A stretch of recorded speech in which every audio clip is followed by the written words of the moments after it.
स्वागत है आपका हमारे चैनल पर। दिल्ली के सियासी गलियारों में कई तस्वीरें इस वक्त सुर्खियां बटोर रही हैं। जी हां, एक तरफ दिल्ली के एलजी वीके सक्सेना ने राष्ट्रपति द्रौपदी मुर्मू से मुलाकात की है। दरअसल दिल्ली में जो अध्यादेश केंद्र सरकार लेकर आई है वो दरअसल उसके बाद ये तस्वीर सामने आई है, जिस पर चर्चा करने के लिए हमारे साथ मौजूद हैं वरिष्ठ पत्रकार अजय जी। उनसे जानेंगे कि आखिर इस तस्वीर के क्या मायने हैं, इस मुलाकात के क्या मायने हैं।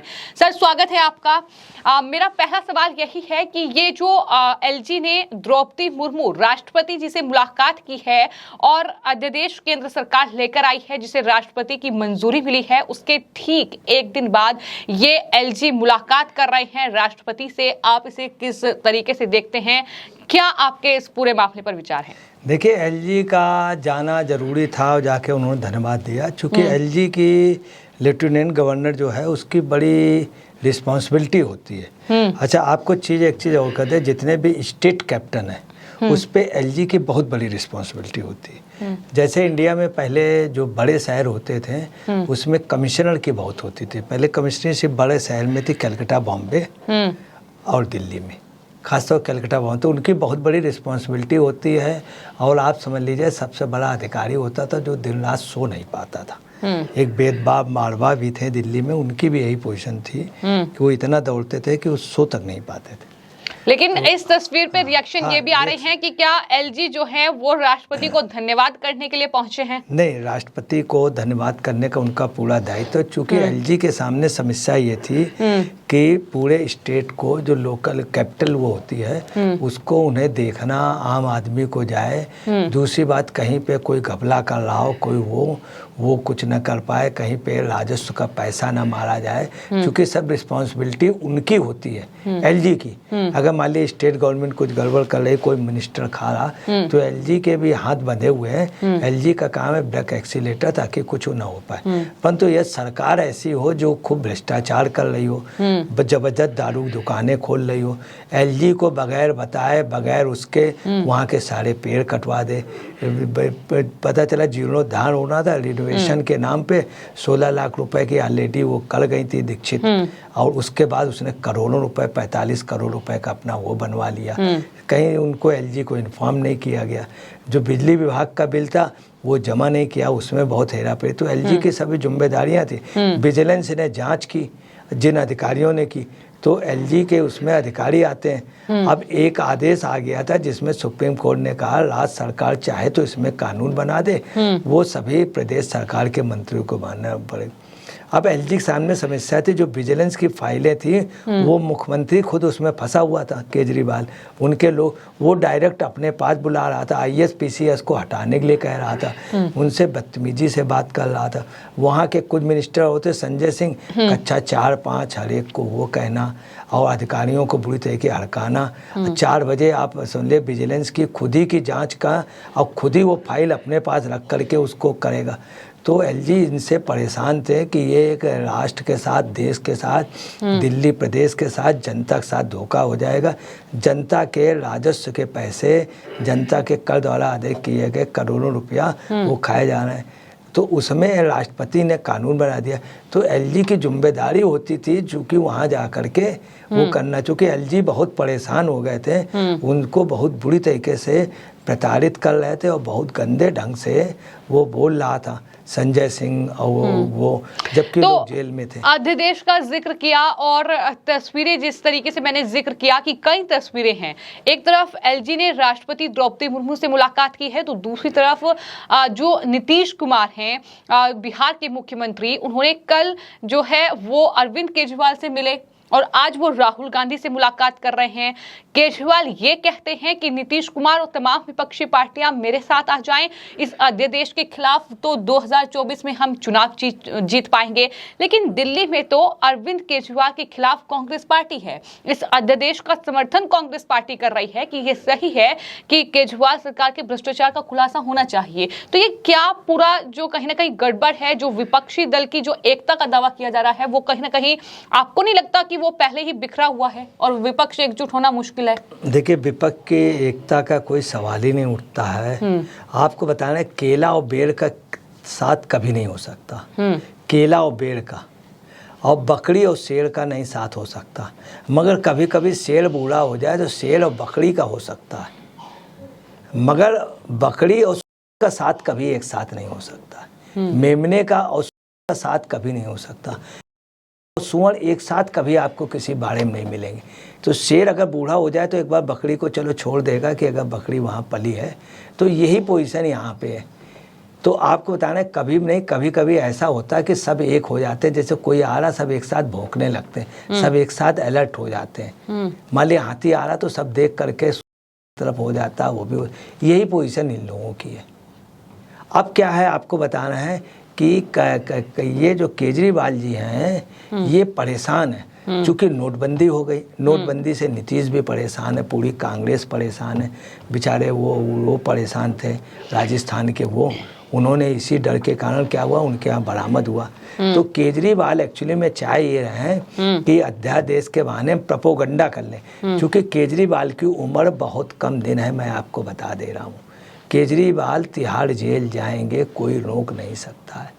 जब दिया राखड़ी में बुझने को होता है तो बहुत तेज चलता है।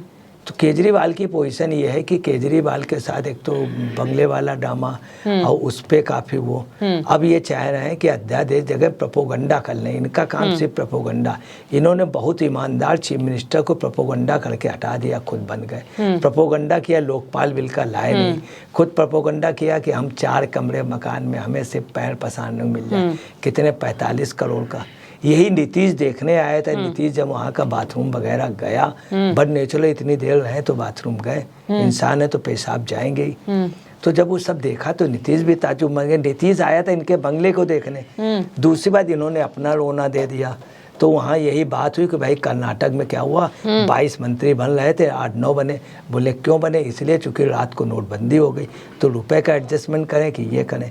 तो केजरीवाल ये चाह रहे हैं, सिर्फ प्रोपोगंडा करना केजरीवाल का काम है, हल्ला मचाना प्रोपोगंडा। तो प्रोपोगंडा चलता रहेगा, इसमें मतदान होगा तो ये। लेकिन वो तो एकजुटता चाहते हैं कि संसद में जब ये अध्यादेश जो लेकर आए हैं जब ये पेश हो तो इसके समर्थन में जो है वो विपक्ष एकजुट हो जाए। कतई एकजुटता नहीं चाहते। वो ये कह रहा है केजरीवाल कि मेरे विधेयक पे उस पे आप सब लोग सपोर्ट कर दें। वो कांग्रेस के लिए सपोर्ट के लिए नहीं कह रहा कि हम कांग्रेस को किसी मामले में करेंगे, और वो ये भी नहीं कह रहा कि 7 की 7 लोकसभा सीटें कांग्रेस लड़ ले, बड़ी पार्टी पंजाब में सारी लड़ ले, चलिए हम लोकसभा ने। अब केजरीवाल गई कर दे, पंजाब में कोई सीट न लड़े, सब कांग्रेस को दे दे, हरियाणा में सब कांग्रेस को लड़ने दे, और दिल्ली में सारी सीटें दे दे, तो ये त्याग होगा, इसको एकता कहेंगे।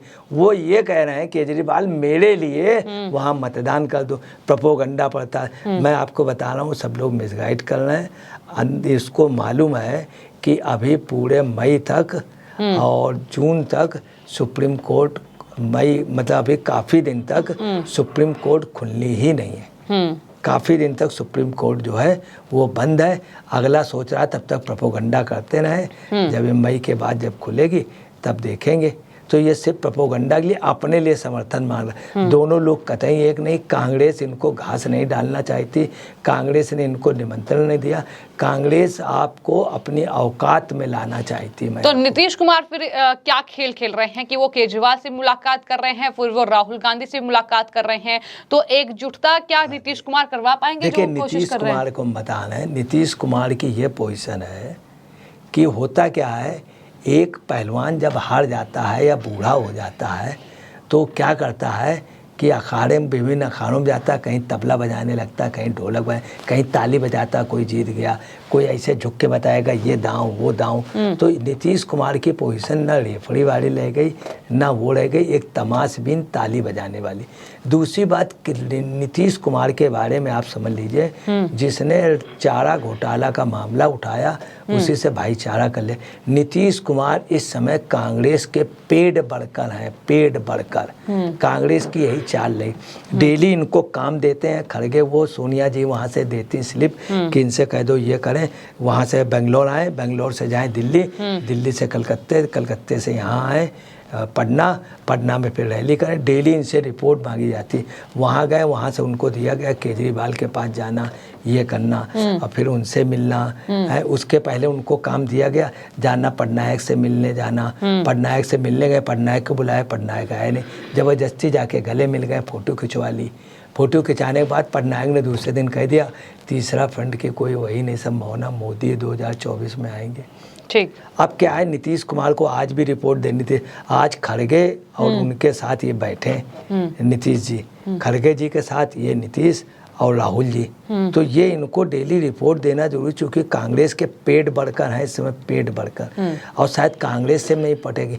मगर मैं आपको ये बता रहा, जिस दिन मोदी फोन कर देंगे अमित शाह तो तुरंत कहेंगे सर मैं हाजिर होता हूँ, कहाँ हाजिर होना है, ये पोजीशन है। इन्होंने लालू का साथ 1 घंटे में छोड़ दिया था और उनके पास चले। तो नीतीश कुमार आपको बता रहे हैं, ये तो केजरीवाल को क्या नीतीश पे भरोसा नहीं करना चाहिए? ओरिजिनल पीएम है, ओरिजिनल पीएम है। हम आपको बता रहे हैं, जब नजात पीएम का मतलब है पलटी मार, मगर अब ये क्या हो गए हैं, पलथी मार। ये पलथी मार लेंगे और ये पलथी मार, ये पीएम थे, पीएम है, पीएम रहेंगे, और इनकी पलथी कहाँ लगती है। इस चक्कर में दिल्ली में कोई चंद्रशेखर के तरीके आश्रम बन जाए, आश्रम में इन्हें कोई रहने नहीं। ठीक है, ठीक ठीक। तो अजय जी ने ये बताया कि किस तरीके से केजरीवाल जो हैं वो दरअसल नीतीश कुमार से मिले, समर्थन मांगा कि केंद्र सरकार ने जो अध्यादेश केंद्र सरकार लेकर आई है उसके खिलाफ जो है वो हमें समर्थन दे। लेकिन कुल मिलाकर जो तस्वीर है वो अजय जी के मुताबिक जो नीतीश कुमार हैं जो फिलहाल मुलाकात लगातार कर रहे हैं, चाहे राहुल गांधी से मुलाकात हो चाहे केजरीवाल से मुलाकात हो, लेकिन उन्होंने नीतीश कुमार को कांग्रेस का एक पेड वर्कर करार दिया है। और ये भी उन्हें अंदाजा है, ये भी उन्हें लगता है कि आने वाले वक्त में अगर एक कॉल भी बीजेपी की तरफ से उन्हें जाएगा तो वो दरअसल बीजेपी के पक्ष में आ जाएंगे। तो नीतीश कुमार जो हैं बिन पैंदी के लोटे हैं जो किसी भी तरफ लुढ़क सकते हैं। तो ये कुल मिलाकर इस सियासी गलियारे में दिल्ली की जो तस्वीर चल रही है उसकी जानकारी हमने दी। आपकी इस पूरे मामले पर क्या राय है, मैं कमेंट बॉक्स में जरूर लिखें। धन्यवाद।